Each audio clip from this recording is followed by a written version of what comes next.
Welcome to another episode of Steady Mobbing Podcast, episode 5055. Bum, bum, bum. It's actually episode 555. We have a special guest. Come on. A brother in content. He's a legend. He's an OG. I personally call him the godfather of hip-hop media. Let's go. He's my GOAT, if you ask me. Let's go. He's been in the game 8 years. Make some noise for Friday of We Love Hip Hop Network. Thank you. Thanks for having me, guys. Thanks for having me. Welcome to the show. Yo, listen, every time I come back, I was saying earlier off camera, every time I come back over here, I'm just seeing the elevation, the improvement. Yes. Just the studio's looking nice. We got some crazy artwork. We got some. Those are some French names over there. I don't know, some French artwork. So if you guys are looking for some dope artwork, we got some French artwork on the wall. We do sell artwork. We're art dealers too. Yeah, we're art dealers. But anyways, what's going on Friday? How have you been? I've been blessed, man. I've had some ups and downs over the last few months, but I always just keep it positive. We could never tell if you have any downs. Okay.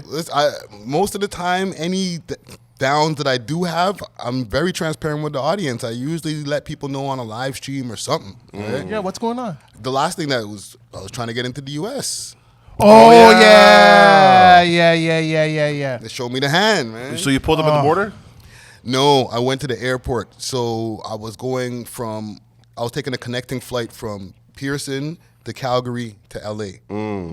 And at Calgary is where you go through customs. Right. And that's when they, asked me if I can go into the other line. And you knew it was coming. You felt it. No, but hold on. When you got to the border, did they give you a hard time? Like, what are you doing here? No. You get there. Here's the thing. For the connecting flight, I only had about 15 more minutes to get to my next flight because the flight arrived late. So when I ran over there to customs and I got to the customs, they were like, okay, we just got to ask you a few questions. Where you going? How long you staying for? Just regular stuff, right? And then they were like, you mind if we just talk to you quickly in the next room, and then we'll get you on your way? Yeah. Right? They kind of put that extra, and then we'll get you on your way, right? The other way. And was it TSA or was it Canadian guys? It was Canadian guys. Fuck. This is what I found out later on, that if you go from Pearson, you get the American guys apparently. Yeah, I don't know. Yeah. So apparently, when you get onto the U.S., when you're about to jump on a U.S. plane, TSA is waiting for you. And so you're cleared in Canada, in Toronto, and then when you land in the U.S., you're walking. Interesting. Okay. So, is there anything you could do differently for the next time, or how do you approach it? Well, right now I'm in the process of doing my pardon, or my record suspension is what they call it now. And I'm just going through the steps myself. Just for the people out there, like, if you're eligible, this is like 10 years after your indicted offense or whatever it may be. Then you could apply for a record suspension, what they used to call a pardon. You can pay for a lawyer to get it done and do all the legwork for you, or you could do it yourself. It's better to do it yourself if you're competent enough, which you're pretty competent. Yeah, you just go to the different offices, fingerprint office. Yeah. Get the information from the police website and pay your money to do those different things. Set up your application and pay for the money for the application and send all that stuff in. Okay. So that's what I'm on right now. Yeah. That's good for you, man, because I know people charge like $3,000, $4,000, $5,000. I know a guy, they wanted $8,000 for his thing because his was really complex. So they wanted $8K. It's like, there's differences too, right? Because I'm applying for a pardon, or like I said, a record suspension. Right. There's people who also apply for waivers, where you might not be eligible for a pardon, but you can get a waiver so that you can enter for the next year or the next 5 years. That's when you start getting into that territory of money. Because I looked into that too, like how much would a waiver be, and anything. I was getting quotes between $2,500 to $3,500. Okay. US. Damn. Yeah. Who were you supposed to meet over there? Were you supposed to meet up with Flacco and? I had so many different things set up. I was supposed to do some no jumper stuff, right? The no jumper news and stuff. However, the thing is, the week that I was going, that's when they changed everything. That's when they changed their whole format, and They stopped doing the news show and stuff like that. Yeah. So that was kind of still in limbo.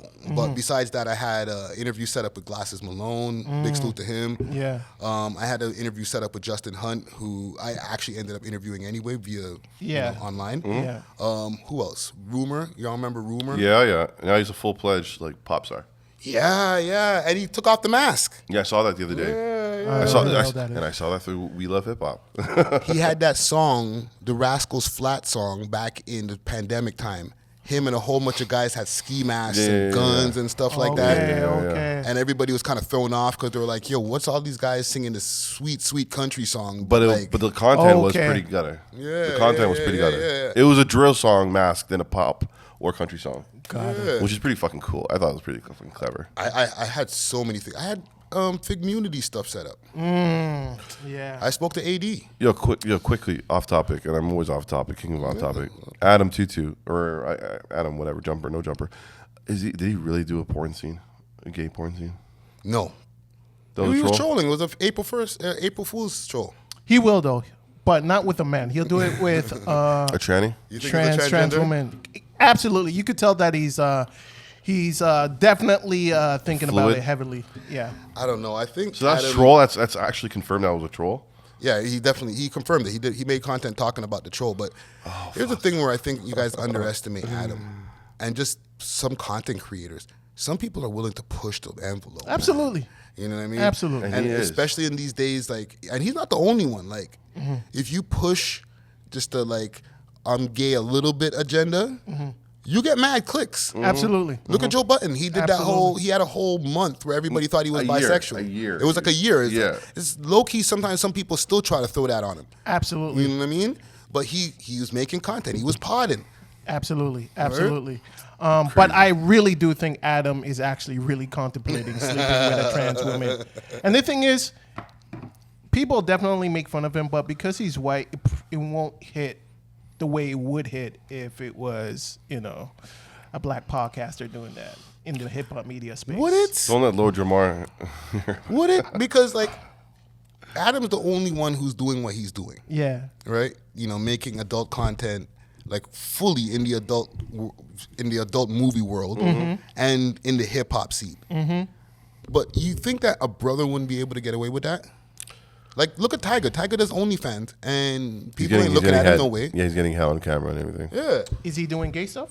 No, it's all hetero Well, I'm stuff. just saying, like, Oh, just porn? yeah. No, Like, the porn is definitely okay. I think once you cross that line, like Kool Keith.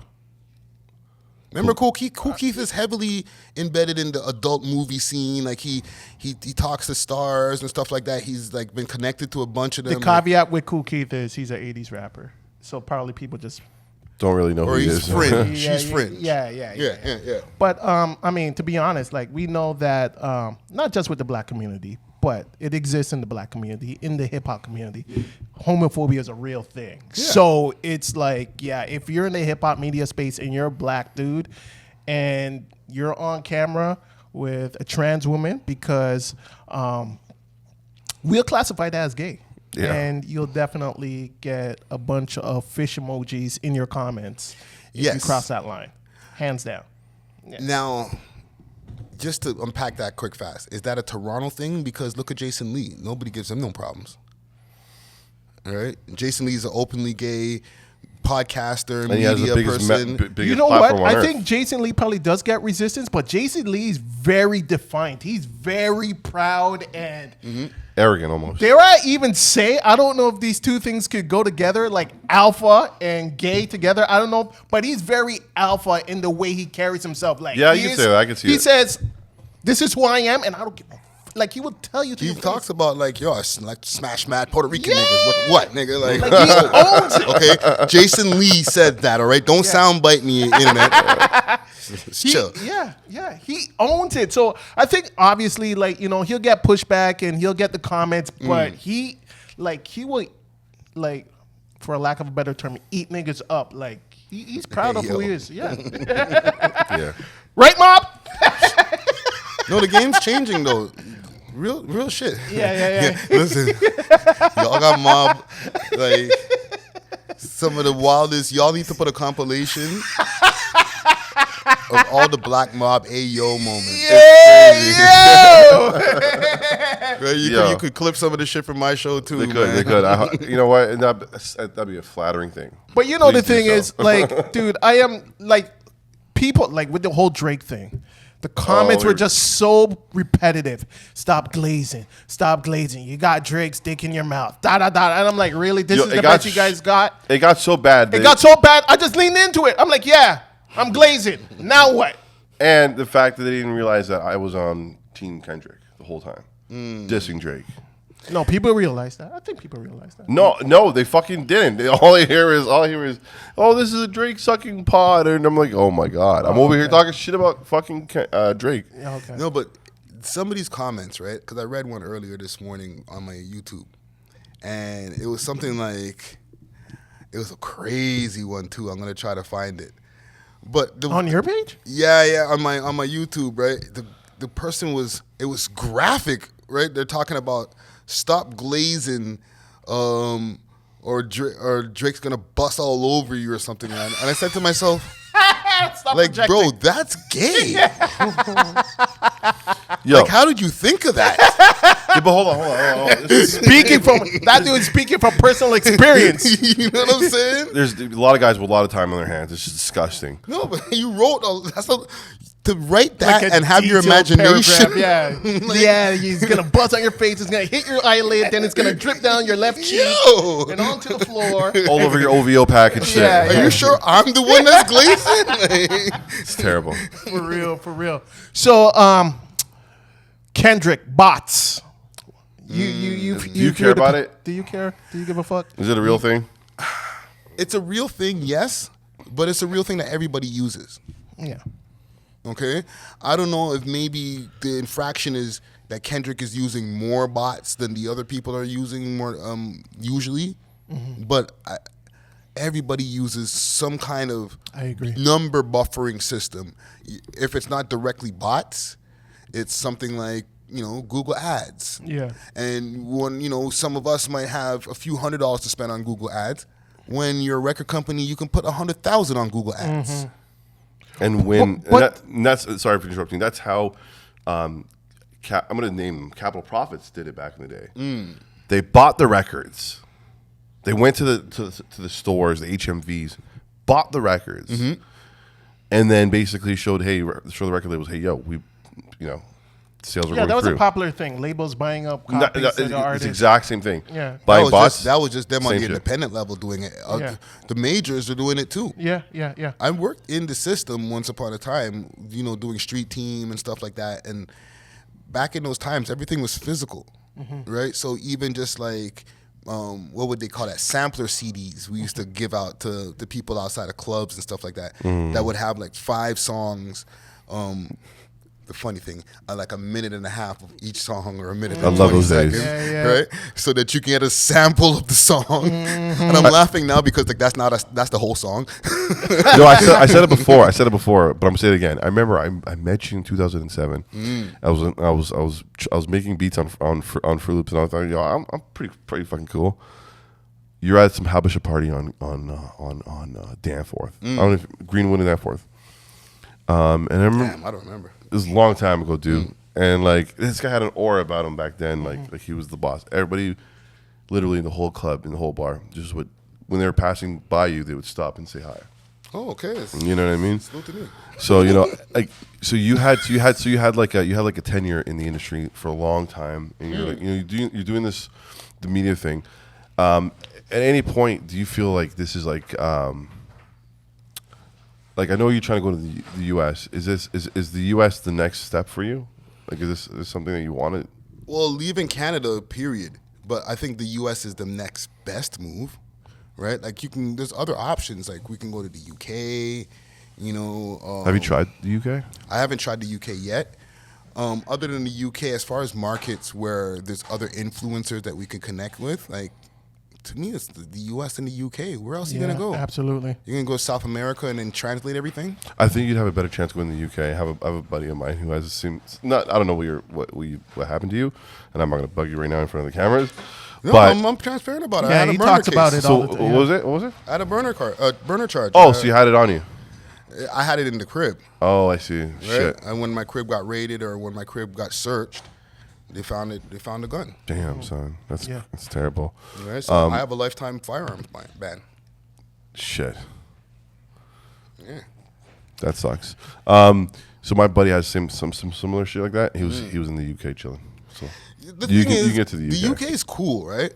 And there's different people out there like who are those guys who do those videos? Chunks and shit? Chunks and those guys, but they're their team. I forgot the name of their team. Beta Squad? Beta Squad, right? There's those guys, like if you can get to those guys, and then there's different podcasters that are doing their thing. Well, we gotta be really honest, dog. For us as content creators, if you're in the US, you can go to any one of those different states or different cities that are popping, like in Atlanta, and go to 5 different places, 5 different people who are doing podcasting at a level that they have an audience. You know what I'm saying? Or just content creators that are out there, or just tap in with some of the artists out there and do some interviews, and then come back home. Same thing in LA, like all of the different itinerary that I showed you guys for LA, right? That's just one trip. But then there's still New York. Yep. You know what I mean? Like each different place is like going to its own mini country. Yep. Yep. What's your pet peeves of contents that people are creating now? Like what is it like? If you see like everybody's creating content of some sort, what do you scroll by without hesitation? Canadian wise, Anything. right now I'm watching a lot of reaction guys. I watch a lot of YouTube reaction people. too. Like YouTube is moving in a different direction, right? I'll watch people's live streams sometimes, but most of the time I'm watching somebody who's breaking down something that happened this week or something that happened with a creator on like some end of the internet that sometimes has nothing to do with hip hop. Yeah. Yeah. Now, what content would you scroll by and be like, yeah, fuck that shit? This guy's got messy. Like fuck that shit. So for me, I'll give you an example. Yeah, give me an example. So for me, whenever I see people, you know, the balloon shit. We want names. No, the balloon stuff. The balloon It's like pop. the Yeah, balloon yeah, pop. yeah. It's like a universal thing. Right? Like there's not one channel that does the balloon pop. Yeah. Whenever I see that shit, I just cringe, and I'm like, this is crazy. Why do you cringe though? It's so corny. Like for example, did you see the brother who The plumber. the plumber? Yeah, the plumber recently. That went viral. It works. It works. Relationship is just like one of those timeless conversations. For real. Like the battle of the sexes. Yeah. Yeah. I hate the fact that it's so adversarial between black men and black women, but I mean it's entertaining. So there's no you don't see the ceiling for that shit, eh? Not really, man. I thought the red pill relationship shit was gonna die with Kevin Samuels, and I don't mean that to be funny, but I mean, no, man. I don't think it's alive and kicking right now. It's kind of on its last legs. You think so? Yeah. Who's at the top of the food chain in that? Was it Fresh and Fit? Are those the guys? Or? Fresh and Fit is on the way out. They're charging people $4,000 to get on the yacht. I know, but Abba and them. Let's say they weren't. Let's say they didn't do that JQ stuff and the whole racist stuff. That they weren't demonetized. Do you think they'll still be fine though? Wouldn't they? Their content would still. After a while, just watching girls just get kicked off of the set over and over and over again, It's jarring. it gets repetitive. Even I would imagine to the people who watch them, like they're not learning anything new week after week of That's Myron fair. just saying the same points over and over again, right? Yeah. But to answer your question about content that does irritate me is the IRL stuff, right? Some of these Streaming guys. shit? Yeah, but not just the streaming. Some of the guys who just take it way too far, right? Oh, yeah. Like a John Zerka or somebody like that. Like, Oh. I don't like the fact that like John Zerka is like he's representing us. I hate that dude. Like he's from here. He's Canadian. Yeah. Right? He's having issues going back and forward from America to back to over here. But in the end of the day, when people go do some research on him, they're always gonna put Canadian streamer John Zerka on his name. So it's like you're putting smut on Canada, bro. Like people like that just irk me, fam. Like Adam or Tom McDonald too. Y'all don't like Tom McDonald, though, man. He doesn't. I would love an interview. I would love with, to debate Tom McDonald Oh here. boy, he'd smoke. Tom, A lot of will people. not. Tom, pull up on us. We Tom, like hip- come to the studio and smoke this guy. We like hip hop. We like hip hop. We love hip hop. Pull up, and if you think you're a part of hip hop, come through. I feel like I've given up on doing the calls to action for Tom McDonald. I feel like if you're not a He will never do right-wing, There you go. Yeah. commentary platform, If you're not the Hodge twins or Jesse yeah. Lee Peterson or Candace Owens. or Candace Owens. I don't think he believes in the shit he says. That's 100% for sure. He sits there, he spews it. He knows what he's doing for views and shit like that. But I don't think he believes in it. But you know what? Most of us, like, that's what we're doing, right? Like, we're a caricature of, like, you know, our thoughts and our opinions. Not me. There's some episodes we haven't dropped that we're gonna stand on. Okay. We're gonna stand on some business. So let me ask you guys then, as the Toronto platform or the Toronto podcast that people always consider us and stuff, right? Mm-hmm. And a lot of the stuff that people consider, like myself, like my platform, a real Toronto platform, is because we talk about the things, the wagwans in the Toronto scene, and who got locked up last week, and you know, I might interview a rapper that has a body or two, or you never know. You know what I'm saying? That type stuff. What are you guys' views still on this now? Are you guys still trying to stay away from that? And have you guys dabbled? There's a few times that you guys have dabbled and interviewed some rough around the edges artists. Right? I'm trying to be nice with my wording here. Yeah. And so what do you guys feel as far as the results from that? Me personally, I don't want no parts of it. None. Not even a teaspoon. I don't want no parts of it. It is draining. I don't like it. Politics is too much. I don't like the potential of the messiness that it could ignite. I don't like the idea of someone that may have an issue with the person that I have on my platform is trying to strong arm me because we had that guy on our platform, so now we got to have him. And I'm just generally not interested. I don't even watch it as a guilty pleasure. I'm just not interested. So has this happened, like from the dabbles? No, nothing extreme. Nothing extreme. No, nothing extreme. Nothing like that. It's just kind of a couple minor stuff, but whatever. Yeah, just watching it and just listening, and I'm just like, it does nothing for me. We would love to have more people who have stories to tell on our platform. If they have history, whatever. As long as they have something important to tell us. I'll put it this way.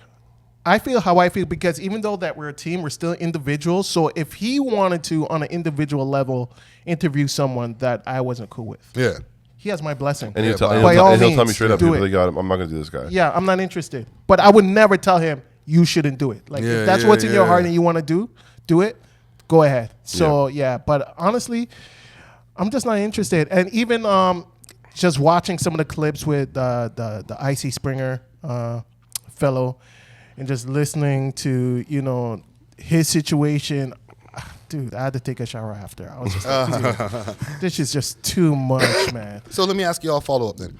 And I'll ask you the follow-up. Yeah. Is there a ceiling on this stuff? And if so, what is the number of said ceiling? Like, is it 100,000 view ceiling on content like this? And I'm talking all platforms, like a YouTube, Instagram, or whatever. Or is it like a 50,000 view ceiling? Or is there a 1 million view ceiling for this niche Toronto type content? Like, you know, like, I'm not going to say homie's name again because I don't want to add more light to homie's name. No more motion for you, broski. Go get some help and some therapy. Is it that bad? Well, he's whatever. Yeah. like, is there a ceiling on this? And what is the ceiling? What's the ceiling, Mom? I'll tell you the ceiling is death. No, but like the number amount. Like, are we talking like us doing Toronto-based Toronto man content? Will it ever get millions of views? So I'll tell you what. They'll make more views in the short run, and then people get burnt out. Like, I got burnt out. I actually sat there the other day and I'm like, oh my God, what am I fucking doing? So I think there's a potential, like, if this story's sensational enough, absolutely, like a one-off, maybe a two-off. But collectively, I would say the ceiling is probably between 50 and 100,000. 50 and 100,000. So, okay, I'll agree. For example, I did an interview with Mark Moore, a.k.a. Presidente. Yeah.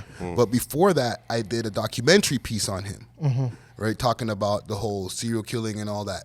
And to this day, right now, that's I think past 120,000 views. So, Okay, that's the guy who, like, for lack of better terms, shot random people. Yeah. Yeah, Right? yeah. Over the space of I think, Scarborough. 70 days or something like Yeah. that. Scarborough, right? Yeah. Remember, all over the I place. said remember if it's those days. sensational enough, and that's terrible. pretty sensational. Yes. Yeah. Right. So that earned 100,000 views, which I feel like okay, and a little bit more than 100,000. Mm-hmm. So the ceiling to me, it's there, maybe past there. Yeah.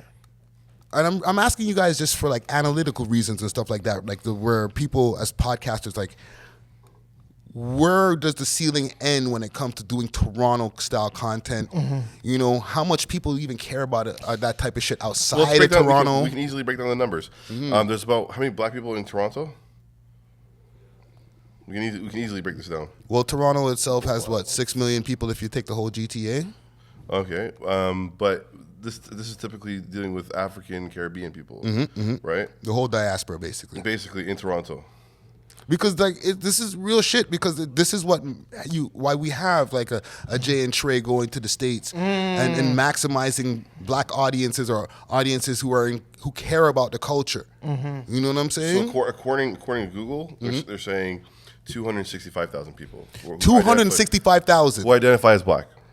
And See that? then there's South Asian, which is 385, and they tune in from time to time. Look, I could safely say maybe 100K from all that. Pooling from those numbers, if those numbers are correct, let's assume those numbers are correct, right? Which I don't really see them being that off. Canada's a big country, but they don't have a lot of people. Yeah. And then once you leave these metropolitan cities like Montreal, Toronto, Ottawa, like by the time you start to getting Ottawa, it's just starting to get it's starting to thin out. The black No. is starting to thin out. There's a lot of black people in Ottawa. There You is, know that. yes, but then when you start getting over to the west, like it starts to become more totally. indigenous people that are the minority than anything. You're over there on the west coast in Vancouver, Brown like, people, Indians. yeah, right. Yeah. So the most concentrated amount of black people is over here in Toronto and Montreal. Yeah. And then maybe over there in the East Coast, down home over there in Nova Scotia and all that shit. Yeah. You know what I'm saying? And it's not just the amount of black people; it's the percentage of black people who actually care about what's going on. Thank you. That's right. And I Which don't is think- like less than 10%. Right. Less than 3%. Yeah. Because a lot of us only know maybe the three names when it comes to Canadian hip hop: Drake, Tory, and throw in maybe Weeknd. The Weeknd, yeah. who isn't a rapper. Yeah. But it's basically like it's hip hop R&B. Yeah. I've done surveys on the street doing like vlog videos asking the exact question and people say the same three names. They get to two rappers and then go to an R&B singer next. And one of them out of the two rappers out of Drake and Tory, they're both half and half R&B singers. Yeah. So knowing that the ceiling isn't very high, why do you keep doing it? Like, why do you keep like, and me personally, I enjoy you giving me the breakdown on certain situations because you're the guy I go to get breakdown on certain situations. But I just don't really see the payoff in covering certain stories and stuff like that, especially with the potential of like real life consequence coming back, because I mean, Is the for payoff lack of a there? better term, some of these guys are just loose cannons. Yeah. And they make me nervous. You can maximize off of the sensational stories that happen when it comes to the Toronto scene and stuff, because you're going to get like people who want to hear about it from Toronto, obviously. Yeah. But what I've also been doing is doing American stories. Like a lot of times people will call us, That's great. We love No Jumper. You guys are like, we love No Jumper. Because like I cover No Jumper, something on No Jumper like at least once a week. You know what I mean? Or something that's happening on the West Coast. Because I've seen in my analytics, we got a lot of people from California watching. Feed that demo. Right? I'm an analytics guy. I watch what's going on in the back end of the analytics and see. So they'll tap in with a Canadian to get news about what's happening in LA? Not just that. They might just want to get the point of view of how We think it. what we think about okay, it. Right? that's fair. I That's fair. can't give them their news and tell them about their politics. Right? They might just want to see my point of view. Yeah. However, they still do have an interest on what's going on over here. So there is a way of maximizing that audience if you can break out of just being a Canadian or Toronto platform. Got it. because there's interest in those other places. You go on Trap Geek. He did a video on the whole K Money and Casper car chase, right?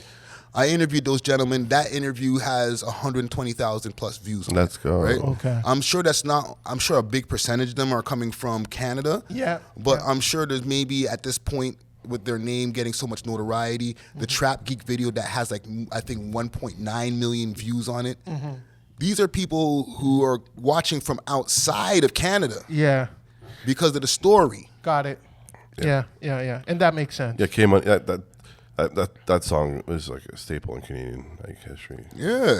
They even have a video on Young Lava. Their Young Lava video, I think, has like another 1 point something million views. He has an interesting story too. So there's ways of maximizing that audience if you dip your foot in both markets. Yeah. You know what I'm saying? That's how Drake is so popular. Like, yes, he has Canada, but he has the United States, which in turn makes Canada loves you even more. Got it. You feel what I'm saying? Yeah. It's like it's unfortunate when it comes to the love, but they don't show you as much love until they see you on the other side of the border with your arm around somebody. That's a from fact. It's crazy. That's a fact. So to answer the question that he answered earlier, I just do it by case basis. Case by case basis. As far as with the artist and different things like that. Listen, man, I just want to see all of us grow to like crazy levels, but I'm also seeing the game's changing. The content game is changing. People are starting to do different formats of content that like the live streaming. Yes. Yeah, that's the next step. Yeah. Live streaming is the next step. It's going to be the next thing. Like podcasting is still a growing medium. Yeah. But there's so much people who have saturated the word podcast that it's like, Yeah. it's starting to tough. even out. It's tough. It's tough. And when you're a Canadian podcaster, Canadian hip hop podcaster, you could just take like whatever issue an American podcaster has and multiply that by 100. And the fact that we don't have a very sizable market. Like you could literally be a podcaster in LA covering only LA stuff and make millions and be well off. Yeah. But there are advantages. Like, for example, like if you're an expert or known as a quote unquote expert on what's going on over in Toronto, when something does happen, mainstream media will holler. Yeah. Yep. And I love that because what network reached out to you for the Drake and Kendrick situation? I was on Global on 680 News. There you go. There you go. You're on Couple 680 times. News. What time? It was like sometime in the afternoon, but a couple of times during that whole thing. And right? this is why it's necessary. and this is why I love and I will always support you, because when the shooting happened at Drake's house, there was a narrative out there that it was attributed to Kendrick. Crazy. And Yeah. that was wild. Yeah. So voices like you are vital to shed light and be like, no, you're not gonna do that to this genre. Nope. Okay. These two, it was just a rap thing. That's it. Yeah. But don't attribute the shooting to this rap battle. Okay, it's not that. And not only that, right? Like I did that. I did the Toronto Star. I was in an article over there, and actually that was on the Wagwan Delilah. That was a whole other. We need somebody to give us an analysis on this. God. Right? Barf. The academic shit, right? Yeah. There's value in being the hip hop or the Canadian hip hop expert or being known That's true. as that. Absolutely. Right? Absolutely. Because when people want to know about what's going on up here, then they'll They're have their hitting you up, go-tos. yeah. Right? Yeah. But it's also just shows that we have value as a Canadian scene. Yeah. Because there's people who will take interest in it and get views off of it if they tap in. So how do we harness that for ourselves? Did you talk? What's your theory on that? On harnessing it for ourselves? No, the shooting at Drake's place. Do you have a theory? I do, but Maybe talk off camera. No, come on now. Let's I've do it. seen a lot of different YouTube analysis on the shit, and The whole car registered to him and all that. I'm like, oh my god, these things are going hard. there's a whole theory going around, and we'll delve into the water for a quick second and then come back out. Okay? Sure. There's a whole theory going around that it's all Hell's Angels related. Yeah.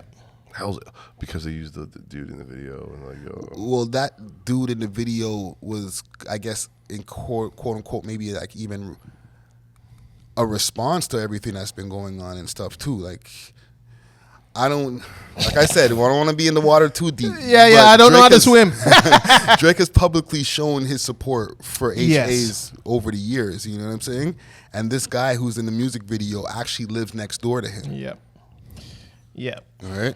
Now they're saying they're not sure if dude, and people can look up the name of dude that lives next door to Drake, if he's still affiliated with the Hells Angels or he's an ex-affiliate of the Hells Angels.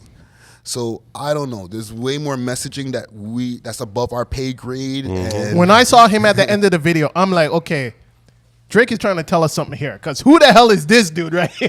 He I know, seems so so why random. is he talking to a random pudgy white dude? And Drake is the strategic god. So No, it's but like, who's okay. he trying to tell? Exactly. Who's he telling that to? Yeah. Right? Because when you look at that in the music video, in the Family Matters music video of all places, Yeah. which is a Kendrick Lamar diss song. Yes. So is he trying to say that no matter how much you guys got it connected in the West Coast, in the end of the day, even them gangsters in the West Coast got to answer to somebody. So And it's I'm usually glad HA. Yes, because the HA are based out of LA. They It's started a in LA. connection. They started in LA. Came up to Canada, Yeah. got really strong in Montreal, Yeah. and then started spreading their wings all over the place. Originally they started in Los Angeles. If you guys want to go deeper into the deep end, most of those gangsters all over the West Coast, as well as like in Montreal and places like that, when they go up the drug chain, you got to talk to a HA, Oh yeah.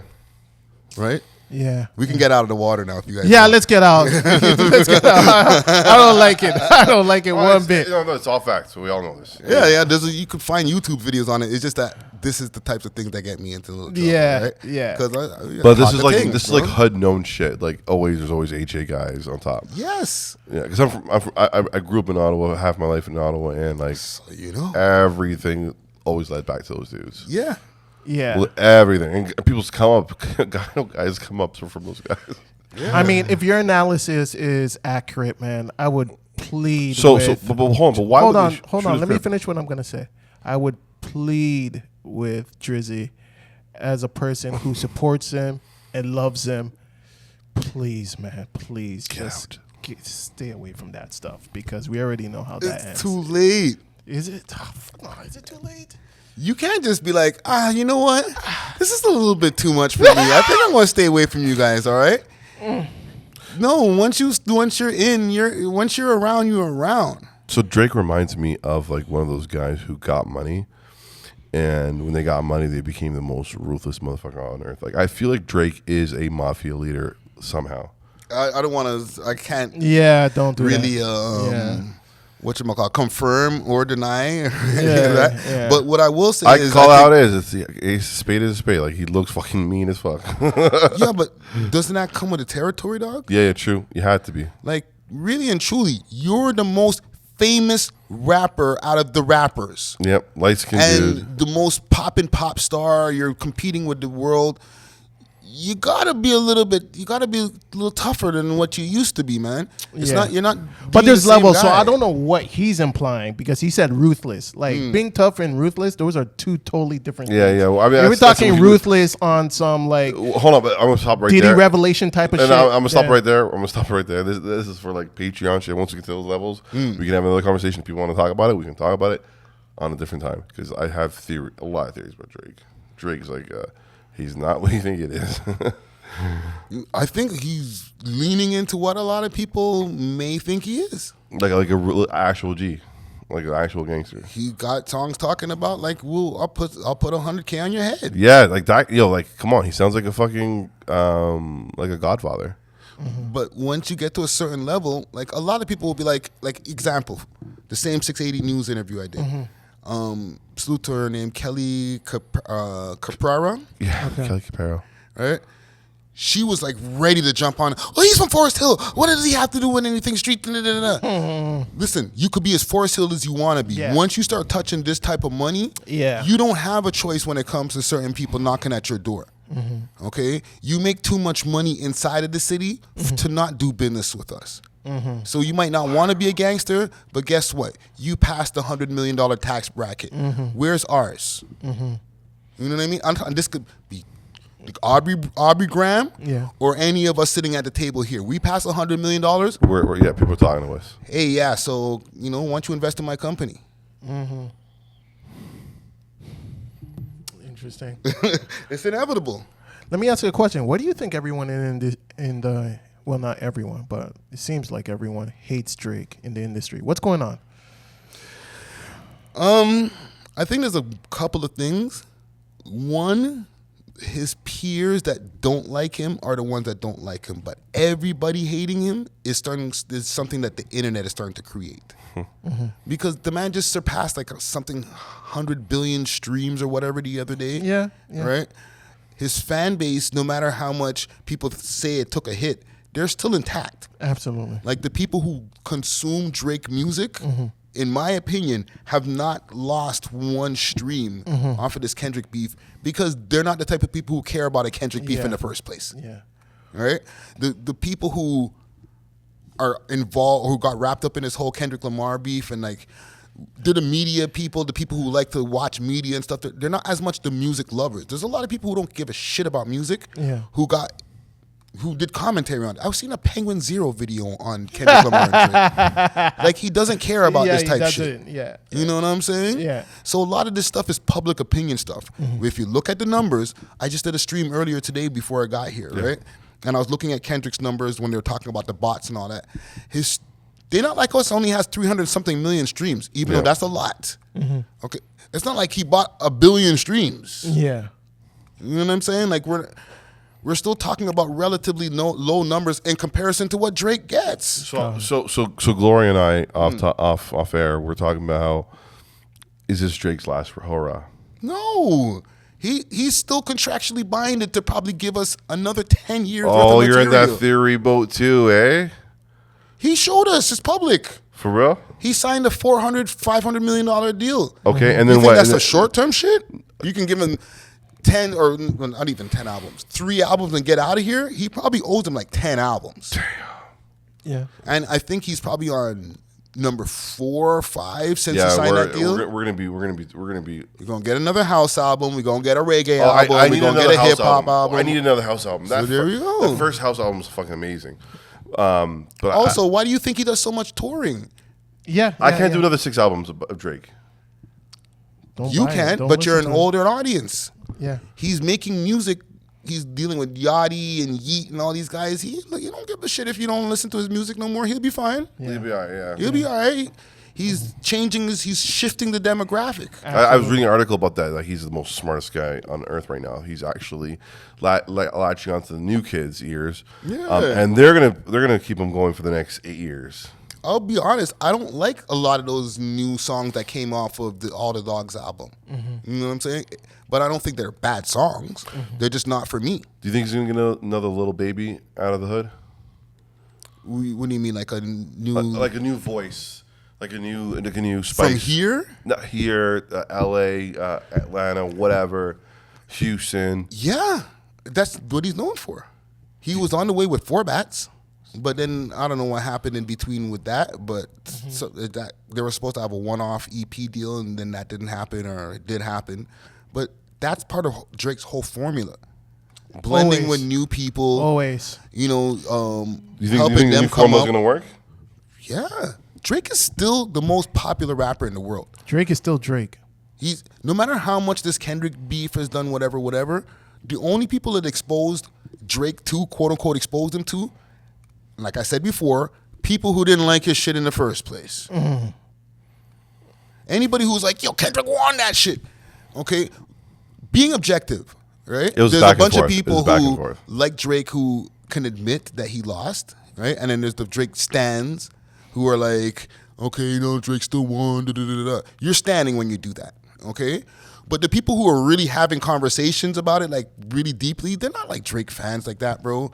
They're not like listening to his music on repeat in their car, bro. They're listening to Kendrick or some lyrical shit, or they're not even real music fans like that, bro. They're content fans. Yep. You know what I'm saying? Like let's be really real. A lot of the people who are really enthralled in this whole beef, they're not music fans. No. Fam. They're content fans. Yeah. Yo, I always ask anybody who pulled up in the last year, Is it the Carter 2 or the Carter 3 for you? Out of Wayne albums, Yeah. Carter 2, hell yeah, because Carter 3 overrated to me. Thank you. It's it has hits obviously, but as far as like favorite Wayne shit, like nah, Wayne's made better shit. Carter 2 was it. Carter 2 was it. So, you have any favorite interviews that you've done so far this year for 2024? Well, that's a great question. The Mark Moore was definitely an interesting interview. I really, just the opportunity to speak to that guy from behind bars, the story that he has, you know, the convictions that he's dealing with. Like, the man has like 4 bodies, and you know, R.I.P. to the people who passed away. But like, to be able to speak to what people call a quote unquote serial killer, it was kind of surreal when I was talking to him. Like, after I got off the phone, I was like, I just talked to a guy who has 4 bodies. He's been accused or convicted of 4 bodies. Yeah. Like, I had to like kind of check myself for a second. Like, holy shit, who am I talking to? These days? Did you check out for a couple of days? No. There's no time for checkout. Is that the Canadian version of King Von here? No. Because he didn't get as much notoriety off the music. True. King Von's music was popping out here. True. Other than that, I feel like I really had an engaging conversation with Justin Hunt, the company man. Good. Yep. Right? It was like a 2-hour plus interview. But there's something it'll probably be out by the time this is out. My Shad interview. Shout out to Shad. Great guy. Yeah, salute to Shad K. We want you on the podcast. Yeah, pull up. It was an engaging conversation, and just the way that he's evolved as an artist, from being the quote unquote, you know, friendly rapper to low key being a revolutionary when you listen to his bars. Like, he's on dope. Some real pro black bring our people together shit. You know what I'm saying? Yeah. I want a Sad Boy interview, but she's not returning DMs. Kind of cheese. Have you reached out to her yet? I was supposed to have a Sad Boy interview. Really? What happened? First time I'll say this on camera. The day of, they ghosted. Like, I didn't have to, like, they didn't make it where I had to go to the studio and I was sitting there waiting. It wasn't one of those type of ghostings. Early email. It was just like, I was hitting them up. Are we still doing this today? And I received no answer. And this is after setting up day, time, all that shit. So, Sad Boy, if you see this, Wagwan, tap in. Why Sad Boy? It's very sad. It wasn't her. It wasn't her fault. I won't put it on her. It was her management. Sad Boy management. Holla at your bro. Yeah, I don't know, man. It's like we really support her. We want to give her a look, but it's just like I don't know. And when it comes to the female side of things, they're very inactive in terms of like trying to get on platforms. The only female rapper that comes to mind who's like really active trying to like, you know, get on platforms is Rax. She's like just on a mission, but everybody else is like you hit them up and it's like, yeah, I'll let you know when I'm ready, and you don't hear them. A lot of Toronto rappers and then stush when it comes to this interview shit. And then, you know, you have these, you know, feminist activists. Oh, you don't have females on your platform. Like, we've reached out to them. That's a part you don't see or even consider. We reach out to them. Talk the things. And we don't hear nothing. We like you guys. Wait, you think we just hate women? You guys are claffies, yo. Yo, maybe you need to put together a top 10 women's list and then publicize that and let them know that you also have the support for them. Speaking of which, I remember in the last 3 years, 5 years, it's all about hip-hop females. I feel like this year it's shifted away from that. I think it's kind of evening out. Ice Spice is not as hot as she was, like, let's say this time last year. I seen academics talking about how her numbers have been going down. I seen a breakdown video saying that she lost like over 1 million monthly listeners on Spotify in the last few months. That whole wave where, you know, you just get a hot girl, you might have somebody write some bars for her and put her in front of a camera and BBL. let her twerk or whatever. There's only so much it's like the SoundCloud rapping. There's only so much of it that you can take before you're like, okay, I seen that, heard that already. They're all out of ideas because, god damn it, man, if I see another bitch twerk, man, I don't know, man. I might get violent because this is crazy. So do you guys think that we can, like, with just everything hitting this repetitive end, right? like everything, content, everything, where people are like, okay, so crash out, we'll cover you, all right? Do you think things will start pivoting in the other direction where content of substance, music-wise or otherwise? I think for the female side, there's going to be a more extreme version of Sexy Red. Okay. And then maybe it might circle back to like, you know, some like artistry, type crazy, of shit. yeah. But I think it may go through maybe another couple years of an extreme version of Ratchet. Yeah, and then it might circle back. Here's where I beg to differ. I don't think it's gonna ever end. I feel like if there's an island for people who like conscious shit, they'll find it. Don't get me wrong. I'm not saying it's going to end because it'll never end. Yeah, the but Ratchet show will never end. In terms of it being like the headliner, the mainstream notoriety, shit, yeah. I think it's going to take a back seat in a couple years. But there will be another Sexy Red, a more extreme version. Even that Scarlet girl, I mean, I've seen she was getting some pushback because I think in her latest video or some behind the scenes stuff, she was twerking in her video and she's very kind of like, people are like, yo, she's lyrical. You're on that wave too. But she made a fair point. Like, she's an artist, so she's trying different things. But I feel like there's a creative way of doing that hypersexualization type of content where it's just not a prototype of a Cardi B or a Megan's The Stallion video. Like, there's so many different things you can do in a cool way. Yeah. And it's just like, I don't know. I feel like once people start putting some brain power behind the art, their brain might start sparking or some shit. Like, dude, it's not the hardest. Like, I watch these videos, I'm like, man, you could have done something so dope here. You know what I mean? But it's just like, it's so lazy and just like, get cars, get a bunch of girls, half naked. I feel we're in a weird place because if you start putting too much thought into things, it feels like it's wasted these days. So, for example, like let's say you put like a super dope concept together. It took a few weeks to come up with the premise. You got all of the people that you needed in the video, and then you came up with something like really deep, right? People are going to consume it for a week and then move on to something else. Possibly. Or people could be like, yo, this is a breath of fresh air. This is different. You know what I mean? So, like, there's always the possibility of your shit just landing flat, but there's also the possibility, like, you could stand out amongst, you know. No, but I'm not even saying that it landed flat. Like, you're saying it'd be hot and then it's hot, and then somebody else, and then like Diddy runs down the hallway and slaps up another chick, Yeah. and then we'll be off of that and be on to that because Yeah. there's so much content, so much information that we've been hit with over the, let's say, especially the last 15 years. Yeah. That to take as much time, like for example, making music videos. Music videos are really based out in the concepts and even the amount of money that's put into them. Yeah. Right. Huge, So now when you see like your favorite like pop star, like even some of their videos are not even that big budget. Because when they do that, how many people are really caring about all the things that are happening in the video? They're just like, I like the song, I'm just gonna keep it running. If they're playing it on their YouTube, on YouTube Premium, the app's even the phone's closed anyway. True. So you're just doing all this elaborate music video shit for somebody who just watched it once. Yeah. True. You know what I'm saying? So it's not even worth with the amount of information that's out there to put that amount, unfortunately, to put that amount of attention into shit anymore. Yeah.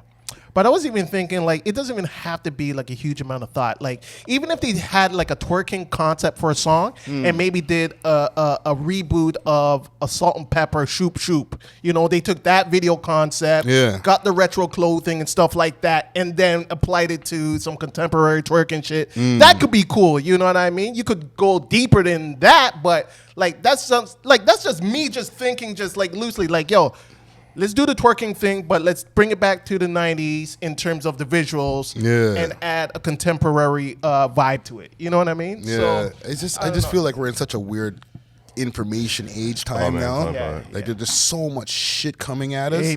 People have ADHD. It's like big time, dog. Absolutely. That's why, like, even with us, like, we podcast, we're like, y'all are like, all of us, we're producing well-made, like, look good and sound good, right? And then sometimes I'll go watch some guy who's in front of his bed. What is? Just reacting to say, so this happened today, and killing it. I'll look at the view count, 290,000 views in like 8 hours. I'm like, Why am I setting up all these cameras and shit and lights? Yo, I be low key vexed, hating on that nigga, wishing him the worst. And I'm not talking about just Flacco. I actually rate Flacco. I watch his stuff a lot. I love his, and I don't know how he gets these breakdowns so quick because that guy puts up mad content. Yeah. Salute to Flacco. But he's just a part of a big pool of people when you just literally just see them in front of a microphone. Yeah. There's And they're just so like, many guys. today, this happened, and let's cut to the video, and it just does crazy. Even Abba and Preach, right? I love those guys. The squeaky floor. They're just standing in front of a mic, in front of a boom mic, squeaky floor, giving their opinions, views out the ass. And the thing is, I think they've laid such great groundwork and consistency. They're writers people, now. People actually value their opinion. Yeah. They want to hear what these guys have to say about whatever the headline is, which is the point we're trying to get to, where people are not just tapping in for our interviews, but they want to actually hear what we have to say about certain things. And people want that information in a streamlined kind of way. Yeah. That's why, like, even with podcasting, the formatting of podcasting is starting to change, where you're going to start seeing in the future podcasts become more like quick hit shows. Yes. Like, conversations will happen and people will have banter back and forward about shit, but you'll start seeing, okay, next topic is this, next topic is that, just so that, like, people's attention span can keep up. You know what I'm saying? Yeah. Like, I listened to a Joe Budden podcast today, and it was cool. It was 4 hours long, but they didn't talk about shit for real. No, because it's now it's an allure about Joe Budden's life. It's no longer about the music. It's like we want to know what's going on. I see. He's getting bashed for that though. People are saying, "Yo, like his Patreon content is just not." Because they're just talking about, you're like this when you go out, and you're like this with the women. Yeah. We don't care after a while. Give me a news story and give me your POV on the news story. Exactly. You know what I'm saying? Like, somebody got shot. What do you think about that? This person crashed out and didn't pay for their jewelry. What do you think about that? Like, we just need the info now because there's so much of it. But they're playing it. They're playing it safe. But they're also using their audience, saying, okay, listen, my audience knows me, so they'll just listen to us talk shit about our weekend all for the next 3 hours. Absolutely. The people who don't know them and is not connected to them won't care. So here's the thing with Joe. Joe is connected with everyday America, not just Black America. He is everyday America now. Yeah. Like, guys are writing articles about him on Rolling Stone about how 6 people just chilling and talking about their day-to-day lives, like 6 friends. It has nothing to do with anything now. I think he has too many mics too. He's an anomaly. Yeah, but even that can get monotonous after a while. Yeah, absolutely. I can see it in his face sometimes. He's like pissed off, like the way he gets at Melissa Ford. Speaking of which, please, Melissa Ford, whenever you're in Canada, pull up on us as well. Whenever he gets at Melissa Ford, it's like you're about to fucking rip her head off. Just let her go. Quick question. To bring it back to Toronto, are we allowed to talk about IC? You want to talk about? I don't care. I'm not to talk about whatever. Y'all the one giving them the light, though. I know, but I it's more from your perspective, because if I'm hearing about Icy, if I'm not hearing it from him, I'm hearing it from you. So I'm here. I gave him 2 clips, and then I was like, but that was it. The Ice was it. Icy Diddy. I would never lie to you. Never lie to you. That stood out to me. Yeah. It's like your commentary is like, yo, and I'm like, okay, so there's something going on between these two, and I surmise that, like, maybe when you were going through something, he tried to kick your back in, so you're kind of repaying the favor. But he was on your platform about a year ago. yes. So I'll just give an elevator version of it, right? IC was on the platform. We did a great interview, and in that It was a cool interview, by the way. thank you. Right? In that interview, we did talk about, hey, maybe we'll have you pop up more often because we got a great convo. And, I even talked about it afterwards, post-interview, like, hey, would you guys like to see IC more often? I think I said it on a live. Right after that, I started getting mad DMs. Do not have this guy on your network, dog. This is his paperwork from this is this and that. This guy is beating up things. Like, it was just always a thing from then. But I just held it down. I was like, whatever. It's, a lot of that stuff I just left in the request section, to be honest. Now, time passes. He's still been an Instagram guy. Yes. The only thing I've ever done is tell dude, you need to start maybe tapping into YouTube. Maybe do the same thing you do on Instagram. Do a version of it on YouTube. Because in the end of the day, you can monetize YouTube Absolutely. way easier than Instagram. Absolutely. So far, have I said anything defamatory, anything bad? No. That's all I said. You give him advice? That's it. That's it. The next day, yo, the man's on live. Yo, Friday. Oh, yo, what? I can't try to be like you, so I can make a couple $100 on YouTube and da. He turned the advice into like, yo, I'm gonna go demon time and diss you, and just act like I only make a couple $100 on YouTube. So I don't understand. Like, to me, I don't have beef with mans. So when mans now just continue to do their thing, I don't cover what goes on with Icy. But when the man crashed out, I'm like, all right. Got it. Yeah, that makes sense. Here we go. Yeah. Now there's some motion. Yeah. Now we got motion, right?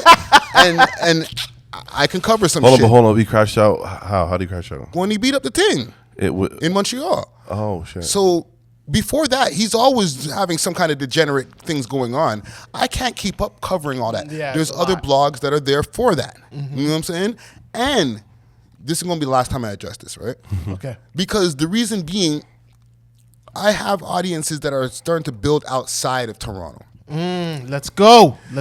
So if I'm going to be showing any representatives of what's going on over here in our city, I'm not going to be showing them what the hell Icy's doing. They're not going to care. I'm going to have to explain to them who he is. Yeah. You know what I'm saying? Yeah. And then after that, it's like, so what? So that they can go watch content that's not even consistently there anyway, just so that they can go watch his demise. Got it. I'm not adding anything positive to the scene. You know what I'm saying? So if I'm going to talk about somebody crashing out, I'd rather talk about somebody who's relevant. Got Crashing Makes out. sense. Yeah. You know what I'm saying? Like, if an art, and, you know, I talk about rappers.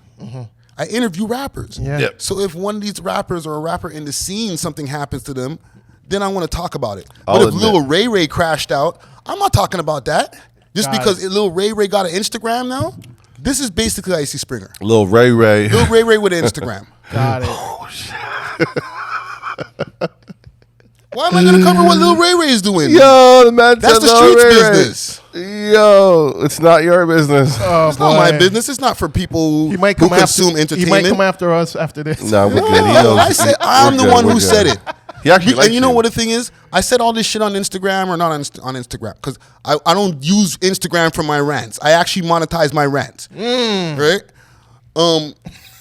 I said what I said on YouTube.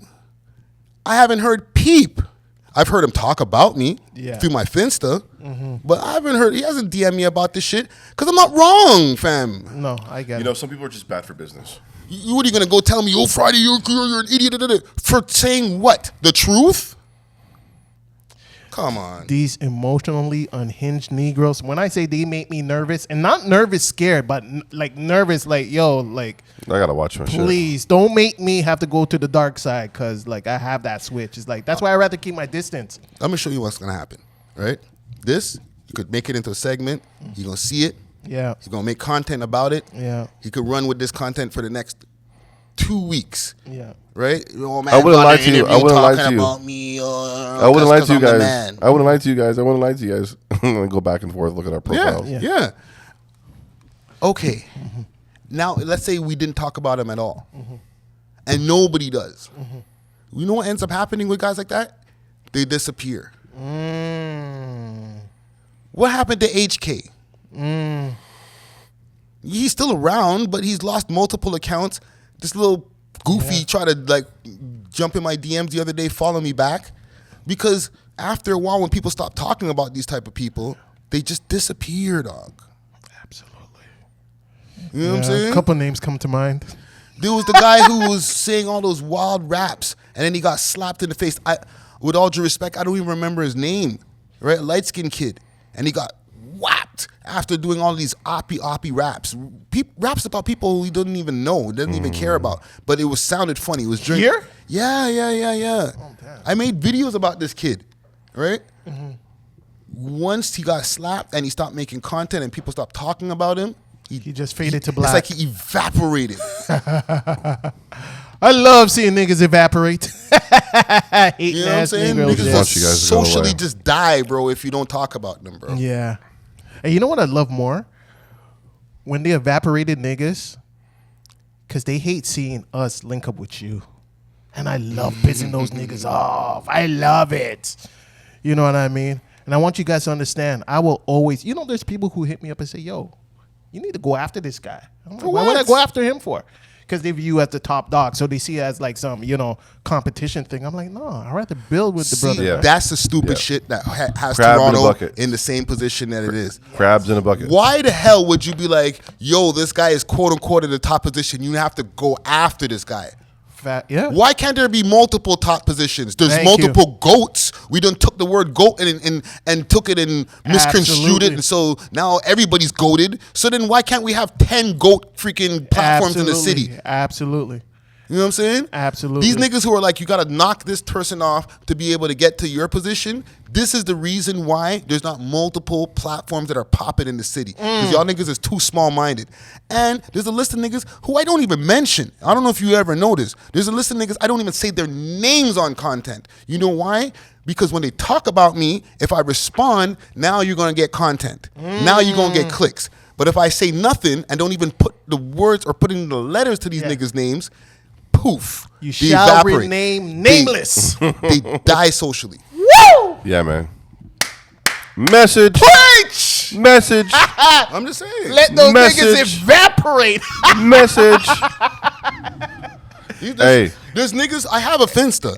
There's niggas who say my name all day. Ooh, I yeah. say nothing. And the thing is, I record a lot of content per week. Oh, before we go, I just want to say, is there a rule for you? Like, for example, we have an artist, and then you're like, oh fuck, I'm not gonna sit down with them for do you have a time limit between each? No. You just do it right away. Listen, if this person is going around doing a bunch of interviews, and you want to pull up to Steady Mobbin, and then you pull up to We Love Hip Hop, or vice versa, I don't care. I just want the content. If I get a chance to hear some of y'all questions, then I might not even ask the same ones. Yep. That's the way I'm looking at it. I'm not like, oh, you pulled up over there. Well, you can't pull up over here. Yeah. Right? Or, oh, I don't want to be a copycat and interview the same niggas. What are we doing over here? It's like he said, why can't there be multiple goats? Like, you know what I mean? Multiple stops. Multiple stops. Yes. Like in New York, they're not doing the same thing. It's not like if Cameron goes and does an interview with Math, that Bag Fuel ain't going to go do an interview with him. Exactly. You know what I'm saying? Or if Hot 97 sits with somebody, then Breakfast Club ain't going to sit with them. No, they're going to do that. They're going to do the whole circuit. Absolutely. You know what I'm saying? Just these niggas don't think big enough, fam. Do you